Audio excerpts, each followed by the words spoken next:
Kamala, I'm glad you brought that up. Let's talk about some things that are weird.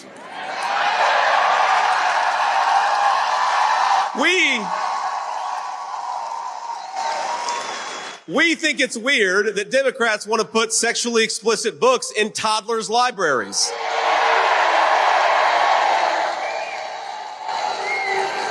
We think it's weird that the far left wants to allow biological males to beat the living crap out of women in boxing. There's a lot of weird things that happen in media. There's a lot of weird things that happen in politics, but also odd things. And when you're watching different candidates go from saying one thing to another over the years, you often wonder, what changed their opinion? Was it opportunity or was it an actual change? So when we've been looking at JD Vance over the last, let's say 6 to 8 years, maybe a little bit longer, we can actually travel back in time a little bit here and look at some of the comments that he was making in 2016 when he was promoting his book. Okay, as you know, he's a Yale guy. He served our country. So always thank you for that.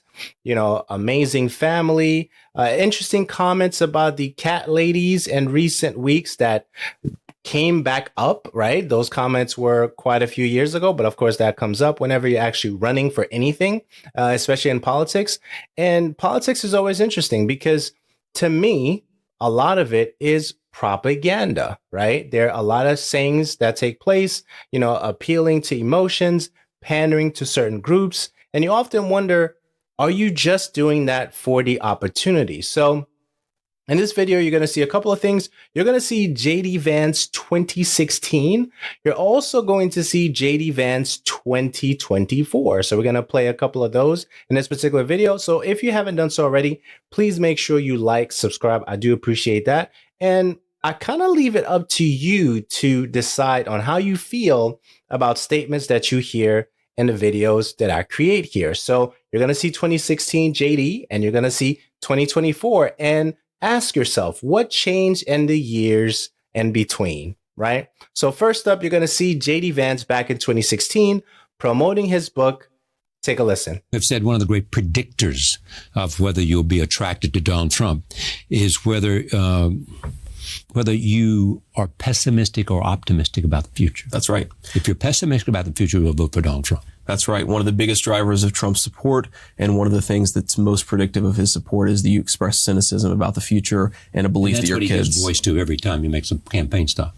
Yeah, absolutely. You think about the way that he talks about. Your cynicism is appropriate. Absolutely. Because those people don't care. Absolutely. You think about the slogan, "Make America Great Again." The implication is that America isn't great right now. And if you're very unhappy about your life, that's going to resonate. Do you think this is a large number of people? Do you think this is enough people to elect Donald Trump? No, I don't think it's a large enough people to elect Donald Trump. Obviously, the demographics of the country have changed a lot, and the white working class community is still a pretty significant part of the electorate, but it's not nearly enough to elect Donald Trump alone. So my fear is, you know, I think Donald Trump is not the right candidate for this group of voters, but my fear. Who would have been? Well, I don't know that there was a single candidate who really appealed to these voters in a way that one, inspired them, and two, actually had a set of policies that would have been good for them, either on the Democratic side or on the Republican side. Part of the problem with this election is, in fact, that I think that the problems that are unique to some of these working class communities don't get a lot of attention. And maybe, you know, hopefully the book will raise people's awareness a little bit. So yeah, so that was 2016 JD Vance, right? So JD around 2016 was not necessarily a big fan of Donald Trump, as you can see in that particular clip. And there's another part of that clip later on in that particular interview. That interview is about 19 minutes. I'm sure you can do a little research and find that on the internet. And that's the beauty of the internet. You can find pretty much anything that is available. Even if individuals try to scrub some of those things off of the internet, it is available, right? So this one was about 19 minutes. And there's another section in there later on in that particular interview where he, you know, goes a little bit deeper on how he feels about Trump. So when you look at JD Vance, and is he a game changer for Trump's campaign for the presidency again? I mean, one can say yes, one can say no. How do you feel about that? Definitely leave some comments I'm really, really curious, because when you think about his run to be the VP nominee, some would say that he did a 180 to be in the position that he's in right now. But I've always said to individuals that I speak to all the time, when it comes to politics or anything related to this world that I call House of Cards, everybody is, at some point, they find themselves in a position to be an opportunist. I really do believe that, right? So when you look at the show House of Cards, if you've never watched it because of the main actor, okay, it is what it is. But when you look at the show, you can see that everybody at some point, they've crossed paths, right?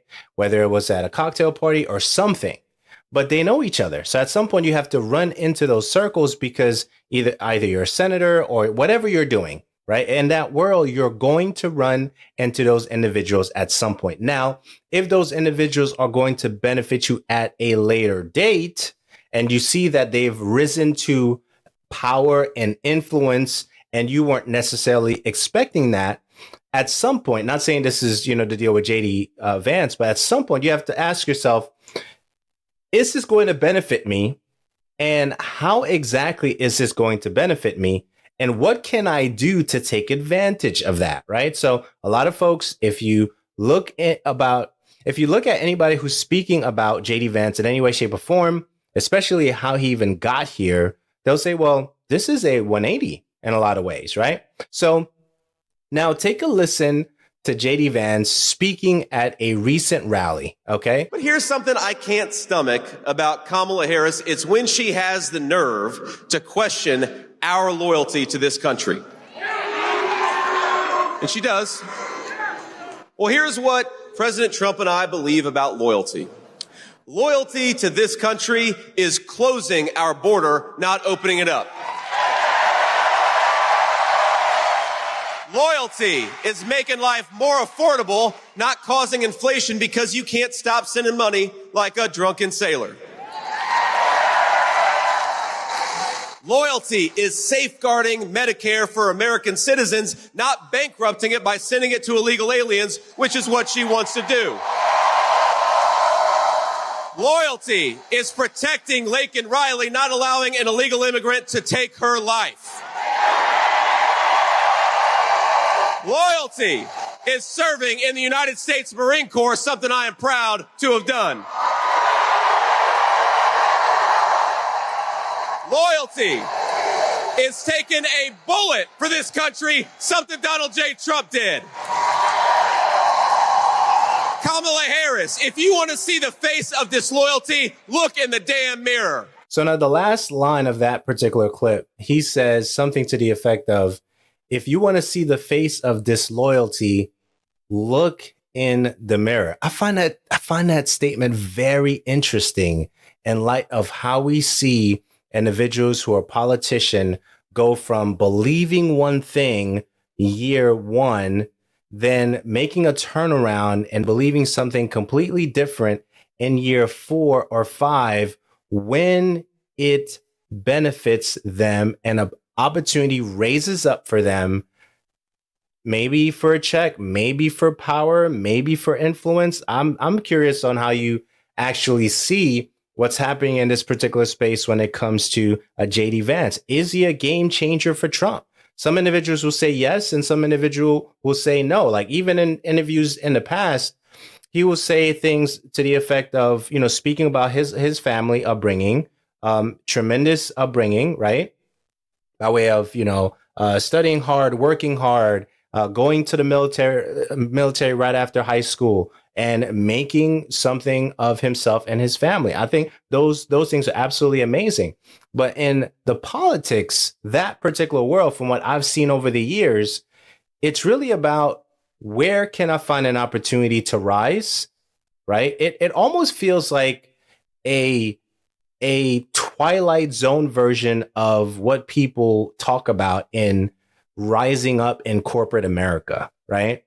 It's a very interesting world. So, and we're seeing this happen in real time. And some individuals will say, oh man, JD Vance is, America's VP and all those things. And that may be, how you feel about him right now.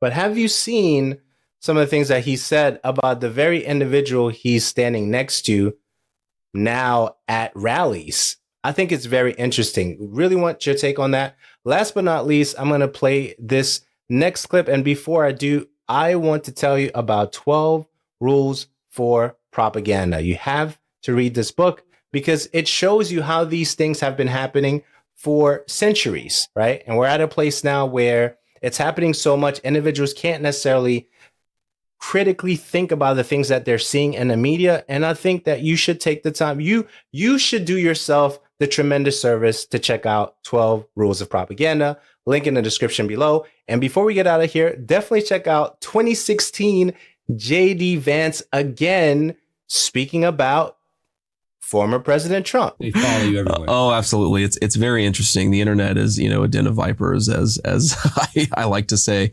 No, I mean, I think the biggest impact that it's had on my life, obviously, is that it's sort of, it's sort of forced me to confront the fact that I sort of exist uneasily in the world of the elites, and I exist uneasily in the world of the non-elites back home. And I'll always feel most comfortable back in Middletown, Ohio. But I realize that as I'm the media sort of asked me to be the spokesman for the white working class voter who's voting for Trump, right? But as somebody who doesn't like Trump myself, I understand where Trump's voters come from, but I also don't like Trump himself. And that's made me realize that maybe I'm not quite part of either world totally. And there you have it, folks. 2016 JD Vance and 2024 JD Vance. Do you believe that JD Vance is a game changer for Trump? Definitely want to hear your thoughts on that. And also, please make sure you watch this video right here. And until next time, take care.